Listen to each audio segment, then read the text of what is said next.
When I first started this process, I literally was on an hour by hour schedule. Like I was like, okay, you're doing math worksheet on this 30 minutes and you're doing this. And I had everything on a whiteboard and I realized that's overkill.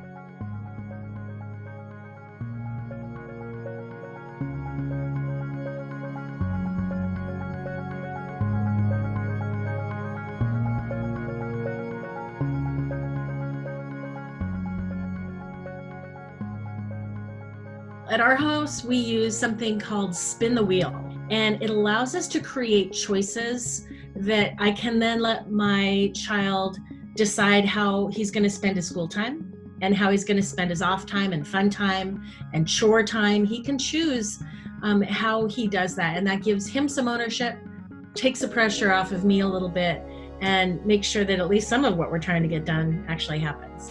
We schedule like a lunch bunch, so that's something that they'll do at school, where it'll be, it'll be a child and some friends, and they might have lunch with the teacher or with the guidance counselor. So we kind of recreate that here for ourselves. Yeah, my kids like to play Fortnite, and Fortnite has these creative modes, and in these creative modes, you can build things, you can build towns and stuff like that. I had them start to build out, hey, build me a town, throw a bunch of buildings, make a road, show me why you built what you built. We do a lot of Lego building too. Those are the more challenging ones. This has been an awesome little thing we've added into being sheltered in is we do Fancy Fridays. Every Friday we pick a theme during that week. And then after kind of wrap up the day, we get dressed up in costumes. So the idea actually came from my little sister.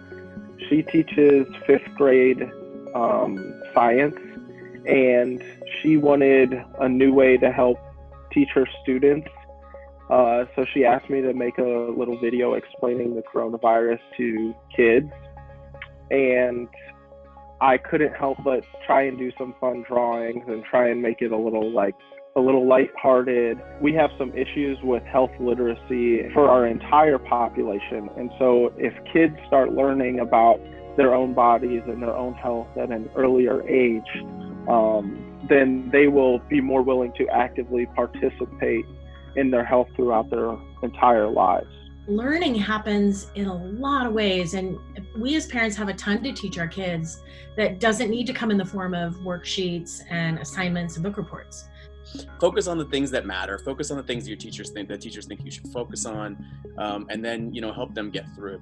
When you are giving your kids breaks, make sure that they're not going from a really super fun activity and then back to schoolwork, especially if your child hates schoolwork, because that's a really tough transition to go from a very high preferred activity to a low preferred activity. If you see that your child is struggling, allow them the opportunity to try, but don't let them struggle for too long, because if they start to get frustrated, they're going to start to get even more upset. Imagine all of the frustration your child can be feeling even as a senior. Like, you're supposed to be having graduation, you should be with your friends, and you're not able to do that. So really making sure that you also approach it from catching their frustration really early. I think for most parents, the idea is just to try to maintain and really minimize the amount of regression that's happening.